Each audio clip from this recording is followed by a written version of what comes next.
अध्यात्म विज्ञान कोई धर्म या संप्रदाय नहीं है, ये स्पिरिचुअल साइंस है जो कुदरत के कानून पर आधारित है। ये विज्ञान पूरे ब्रह्मांड के सभी रहस्यों को उजागर करता है और जीवन के सभी पहलुओं को समझने के लिए एक नई दृष्टि देता है। इसी को आर्ट ऑफ विजन कहते हैं, दुनिया को देखने की एक नई दृष्टि, जो अध्यात्म विज्ञानी परम पूज्य स्वामी श्री कमलेशानंद जी के निर्देशन में सनातन सत्य का अनुसंधान कर हमारे जीवन को प्रकाशित करे। जय सच्चिदानंद।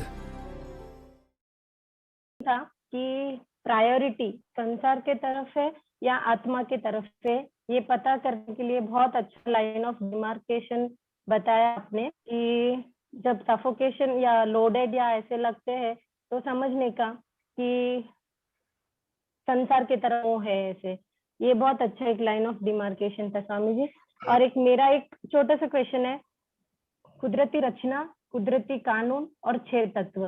कुदरती रचना समझ में आ जाती है कि it's a scientifical circumstantial evidence, और 6 तत्व भी समझ में आता है। स्वामी जी यहाँ क्वेश्चन यहाँ आता है कि कुदरती कानून से देखना है। जब कुदरती कानून से देखना है तो रचना ही दिखती है स्वामी जी, कानून से कैसे देखना है? एक एग्जांपल समझाइए प्लीज।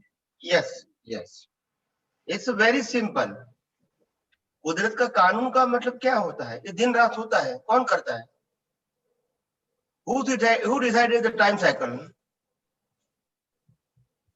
कौन करेगा ये दिन रात कौन करेगा?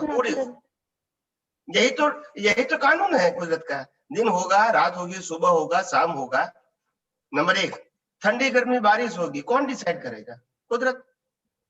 ये पहाड़ होते हैं, ये जंगलें होती है, ये समंदर होता है, नदियां होती है, ये कौन करेगा? कुदरत तो करेगी, और कानून से, नहीं तो जीव सृष्टि कैसे रहेगी?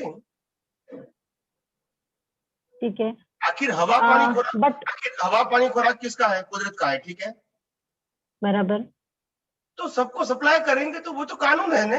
किसी को कम मिलता है, किसी को ज्यादा मिलता है, किसी को नहीं भी मिलता है स्वामी जी, कानून है। कुदरत के पास सब कुछ है, मगर मिलता क्यों नहीं है? इनको ज्यादा क्यों मिलता है, इसको कम क्यों मिलता है, इसको क्यों नहीं मिलता है? ये कानून है। कुदरत की मर्जी नहीं है, आप समझो पहले। Law and mercy both are the different thing. Mercy means my individuality. Kanun means I have to obey the law. That's it. And there is no any choice. Okay, agreed. मैं क्या बोलती हूँ, जैसे अपने 3 स्टेजेस बताए। पहले कुदरती रचना देखो, उससे ऊपर जाओगे तो कुदरती कानून देखो, उससे ऊपर अल्टीमेटली 6 तत्व। ठीक है, कुदरती रचना ओके समझ में आती है और दिखता भी है बहुत सारे संजोगों में। जब उससे ऊपर कुदरती कानून देखने जाना है तो नहीं समझ में आ रहा है स्वामी जी। बताओ एग्जांपल से समझाइए। नहीं, सिंपल बात नहीं, अभी सिंपल बताऊंगा आपको, एकदम सिंपल। ठीक है। हमारा जन्म से मौत तक का जो जीवन है, वो डिसाइडेड है। कौन डिसाइड करेगा? कुदरत पहले करेगा। पहला सिंपल आंसर रहेगा, हमारा कर्म करेगा, ठीक है। ओके, यस, एग्जैक्टली राइट, कर्म। फिर आप कहोगे ये कर्म को इम्प्लीमेंट करने के लिए कौन सा लॉ चाहिए कि तुम्हारे ये पाप पुण्य का ये फल मिलेगा? Who decided? बताइए तो। According to the law. हाँ, बिना लॉ कैसे दुनिया चलेगी? जो व्यक्ति को आप जो कर्म चार्ज करेंगे, इसका रिजल्ट देने के लिए लॉ तो चाहिए ना। नहीं तो मध्यस्थी कौन रहेगा? जो रामकृष्ण महावीर को भी अपना कर्म की भुगतान करनी पड़ेगी, हमको भी करनी पड़ती है, because of the in between there is a law of nature and it is compulsory for any living being creature. There is no option at all, right. और एक एंगल, दूसरा एंगल, अगर हम कुदरती रचना, कुदरती कानून को मानेंगे तो हम और कोई भी व्यक्ति के ऊपर ब्लेम एंड क्लेम नहीं करेंगे, including our mind speech action.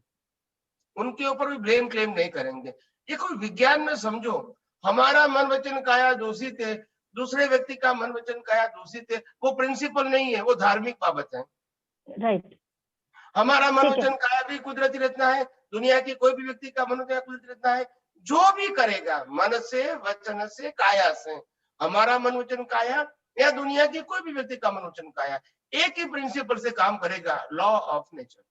Okay, एक मिनट स्वामी जी, मैं जो समझी हूँ, एक मिनट, फिर आप हाँ, बोलिए, अगर बोलिए। कुदरती कानून मानोगे तो फिर मालिक की भाव कर्ता भाव नहीं रहेगा, बिल्कुल नहीं रहेगा। फिर ब्लेम क्लेम नहीं रहेगा, no complain, right, you have to accept as it is. बस वही तो मुक्ति का मार्ग है। सही है। मैं यहाँ मतलब मुझे जब देखने के लिए मैं जो समझी हूँ बताती हूँ स्वामी जी। Yes. कुदरती रचना, जब कोई संजोग आया तब ये ऐसा ऐसा हुआ संजोग, ठीक है। उसके बाद में मैं उसके ऊपर कुदरती कानून देखूं तो कि भाई ये मेरे ही कर्मों का फल है, इसलिए ऐसा हुआ, दिस इज कुदरती कानून। हाँ, अगर आप कुदरती कानून नहीं मानोगे तो ये रिजल्ट को कैसे एक्सेप्ट करोगे? एक व्यक्ति नहीं ने स्वामी जी, एक मिनट, आप घर पे बैठे हैं, ठीक है, और आई एम सॉरी, आप रास्ते पर खड़े हैं और कोई रिक्शा के लिए, ऑटो के लिए आप वेट कर रहे हैं, और कोई सामने से कोई रिक्शा स्कूटर लेके आया, आपको टकरा गया, आपने कुछ नहीं किया, you are in your place, वो सामने टकरा गया, अभी आप क्या करोगे? कुछ आपका नहीं माइंड करेंगे। क्या कहेगा? आपका माइंड क्या कहेगा? माइंड यही कहेगा कि मतलब एट द प्रेजेंट अगर ज्ञान हाजिर नहीं है तो ऐसे ही कहेगा कि मैं तो खड़ी थी, मेरी कोई गलती नहीं थी, क्यों मुझे मार के दैट्स गया। इट। मगर लॉ ऑफ नेचर जानोगे तो लगे दैट्स ये इट, मेरा ही कर्मों का हिसाब है। That's the only solution. किस चीज कानून? या वही तो लॉ ऑफ नेचर का मतलब क्या? वही तो कानून। Because I have hit him in my previous birth or whatever. As a cause, as a As cause. a cause. Now this is the Exactly, effect. through the law of nature. Okay. Because the nature create the circumstances of suffering, good and bad. We are not decided to create the circumstances. We are sufferer. Okay.